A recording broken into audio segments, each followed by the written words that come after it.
Sveiki krepšinio sirgaliai, esu komentatorius Vaidas Čeponis. Na ir ką, šią savaitę mūsų laukia daugybė aukščiausio lygio krepšinio rungtynių, dviguba Eurolygos savaitė, Žalgiris prieš Rytą ir kitų įdomių mačų. Jūs nepamirškite būtinai prenumeruoti mano YouTube kanalą, pateikite savo spėjimus ir linkiu joms sėkmės.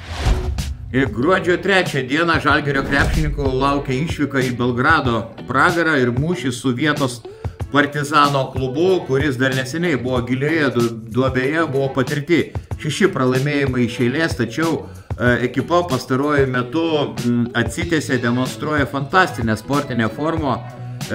Principinėme derbyje buvo nukauta Crvena Zvezda, taip pat Partizanas įveikė vieną iš Eurolygos favoritų, prie Olimpiakos komanda paskutinėse rungtynėse. Na ir ypač pagerėjo Obradovičiaus auklėtinių gynyba. Per pastaruosius 2 mačus praleisti tik 73,5 taško. Partizanas žaidžia labiau komandinį krepšinį nei Žalgiris, neturi akivaizdaus puolimo lyderio.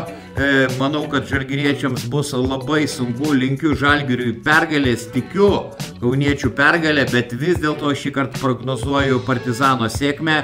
Belgrado komanda laimės po atkaklios kovos maždaug 5 taškais. Šią savaitę Panevėžio 7bet Lietkabelio, galim sakyti, laukia gyvenk arba mirk rungtynės prieš Ankaros Turk Telekom klubą, kurį anksčiau treniravo dabartinį 7bet Lietkabelio strategas Nenatas Čanakas. Jeigu panevėžiečiai pralaimės, patekti į atkrintamąsias varžybas, bus velniškai sudėtinga, galbūt net neįmanoma. Laukia rimtas iššūkis, tačiau manau, kad panevėžiečiai tikrai gali įveikti šį varžovą. Jau po traumos grįžo į rikiuotę pagrindinis vidurio puolėjas Briksas. Panevėžiečiai geriau puola už varžovus, bet prasčiau ginasi.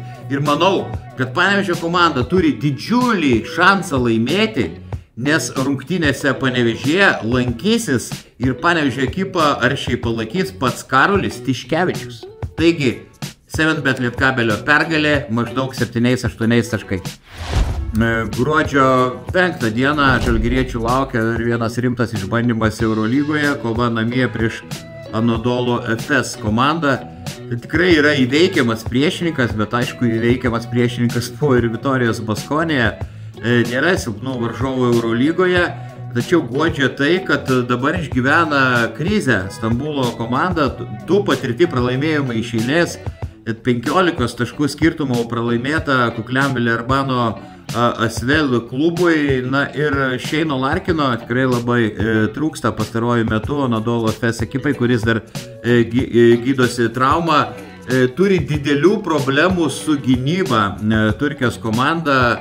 Per 2 mačus vidutiniškai po 95 taškus praleidžia. Manau, kad Lonnie Walkeris pasismagins tose rungtynėse, tikrai pelnys, manau, 20 ar daugiau taškų.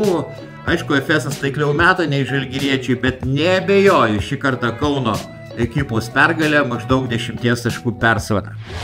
Na ir ką, gruodžio 8 dieną gardus desertas Lietuvos krepšinio lygoje. Grandų akistata Kauno Žalgiris prieš Vilniaus Rytą. Vilniečiams palanku tai, jog žalgiriečiai bus po dvigubos Eurolygos savaitės. Kita vertus, Žalgiris ketvirtadienį Eurolygoje žais namie ir turės laisvą ir penktadienį, ir šeštadienį. Ir manau, kad bus pakankamai laiko atgauti jėgas. Be to, Žalgirio varomoji jėga, manau, bus keršto troškimas dėl pralaimėjimo Vilniuje šį sezoną. Ir be to labai svarbu reguliariajame sezone užimti 1 vietą, nes namų aikštės persvara tikrai labai reikšminga, tą parodė ir praėjęs sezonas. Ryto žaidimą išderino rinktinių pertrauką, Europos čempionato atrankos langas, kai būrys vilniečių buvo išvykusi į rinktinę. Na ir tai rodo, kad labai sunkiai Rytas įveikė outsiderį Mažeikių klubą. Dar anksčiau buvo pralaimėta Vilkams ir šį kartą aš manau, kad žalgiriečiai vis dėlto įrodys savo pranašumą ir laimės maždaug 10-12 taškų skirtumų. Taigi tai buvo mano komentatoriaus Vaido Čeponio analizė ir prognozės. Linkiu sėkmės, gražaus krepšinio ir iki kito karto.